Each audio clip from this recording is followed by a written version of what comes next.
Assalomu alaykum aziz kanalimiz kuzatuvchilari.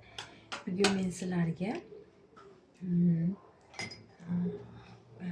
kapalak yeng yoki quyosh yeng deyiladi. Shuni bichilishini sizlarga ko'rsatib bermoqchiman.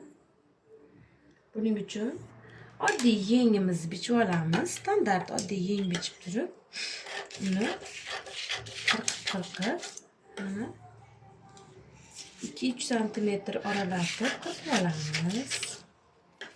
Yenglarimizni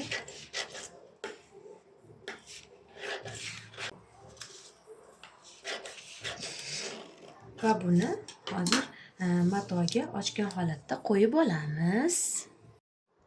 Mana qirqib olgan yengimizni materialimizni to'rtaklangan holatida oralarini 2-3 santimetrdan ochib mahkamlab oldik va shu tarzda chizib olamiz va mana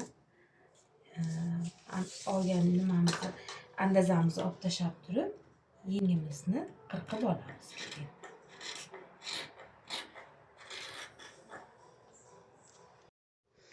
Mana yengimizni qirqib oldik va bu yengimiz ko'ylak qismiga bunday bo'lib joylashtirganimizda mana shunday taklamlari bilan illa chiroyli bo'lib chiqadi. Mana eng asos andozamiz.